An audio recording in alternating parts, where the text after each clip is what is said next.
Alright, hey guys, how's it going? And we're going to set up here for a hole 3 tutorial for you guys. Notice how I have quarterback. This is a quarterback 8. You can see it's kind of a mid-distance power. A little bit of topspin. It has some very good ball guide. Rock has even better. So if you were to attempt this with rock, you could similarly do this and have even that much more ball guide. But, ball guide isn't really going to be my deal breaker here. So you're going to see me put on sniper. And one of the biggest reasons that I do put on a Titan is for the second shot over the first shot. I'm really not going to need a lot of power on this hole. So what you're going to see me do is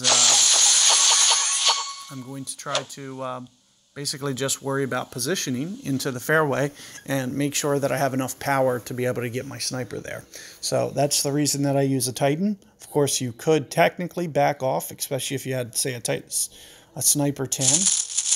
But one of the things that I do want to recommend to you guys is that you don't challenge the neck up there to the left too much. So it's a little bit safer and will guarantee that you hit the fairway if you do a little bit more of a layup, like I'm going to basically walk you guys through doing. Now, you see my opponent here has an extra mile, and one of the downsides to my opponent using an extra mile, if he was to great ball that to the left, he might put himself in the rough. Great balling it to the right here, he didn't put any curl. It's probably not going to cost him. You can see that it does just barely hold on, but let's just say hypothetically, he did it too. Another pull to the right there, it would have, pushed that ball into the rough. So one of the reasons that we bring quarterback is to ensure that we're going to put it into the fairway. So what you're going to see me do is I'm going to keep it away from the rough, kind of like this, to basically give me a whole target's worth of security. And I'm just, more than anything, just trying to size this shot up. I'm not going to really use any power, but I'm trying to make this my landing zone. So I might come over a ring because it's a little bit angled wind. Aside from that, I'm going to use very little curl and very little power. So you can see the amount of curl that I'm applying, and this is more to just get the ball a little bit more centered.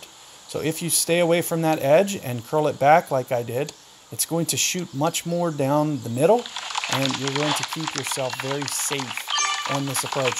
And keep it in mind here that you don't even have to go quite as far as I did. 357 is pushing as long as we need to go. And just see how much more precision. I could great ball that to the right 3 whole rings and I would be safe. And same to the left. So the shorter you keep that, the better off you are.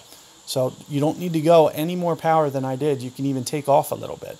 All you need to get is into the 340s somewhere. So do keep that in mind off the tee, that there's no point to bring extra mile here. It just gives you the chance to hit the rough. I have not hit the rough here in months with the quarterback, even one time.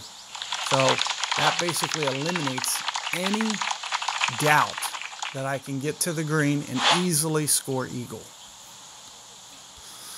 So keep that in mind, and here you can see that we will set up kind of close towards max, but keep in mind that down here, if we were setting up here, we'd equally be okay. In fact, I might just try to find a nice mid-ground, maybe right in here, for my ring adjustment. And all I'll do is maybe just keep my ball guide a little bit short and to the right, because it is an angled wind, and I expect that it'll kind of overcome back towards the left when I actually play this ring adjustment. So here you're going to see me play pretty much spot on 5.2 rings, and just try to anticipate the way that it's going to hop longer into the left. So it does take, some, and there you can see the way that fairway is. You can never expect that you're going to make this. You just want to try to set up, do all that you can to kind of put your best shot forward. But you can see that fairway is very jacked. It really doesn't land very consistent a lot of the times. And, I try the best that I can. If you see me kind of scan it to try to groove a spot, but then, just missing it by, a fraction of a yard can be enough for you to push it out to the side, like how you saw my ball just do in the video. Because in terms of my ring adjustment, everything I did very spot on. But, just landing even a fraction of a yard, a half a ring long, is enough to cause you to shoot a completely different direction on that fairway. So it's just something you can't take it to heart too much, and you got to just try the best that you can to do all the necessary corrections. I usually make it more when I go for the green. So, I do recommend that method to you guys. If you guys were to try to go for the green, it is a little bit easier to get it. Here you're going to see me go with a sniper. We are going to, use most of my spin here. Now, in terms of a ring adjustment, I might go 7.5 rings here, and I'm going to use some curl on top of that. So, 7.5 right in there for my ring adjustment. Aside from that, you're going to see me curl it over to the left. Great shot. The great ball is going to, I played it very conservative, so basically away from the bunker.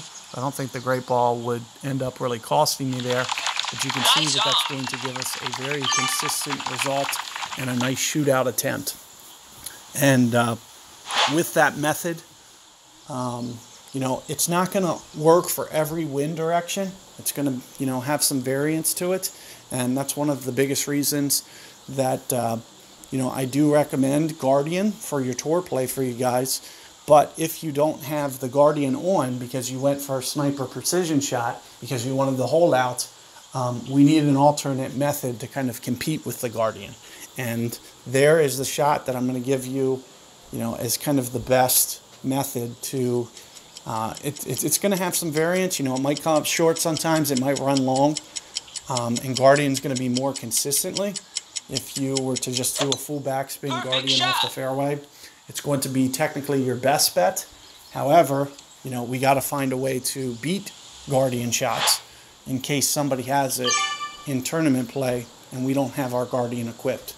So I'm going to try to give you guys the necessary tools that you may need to go about getting that. So good luck there with that third hole. I do believe you guys will be able to handle that one. And I'll see you guys for hole 4. I'll set up my bag and see you guys there.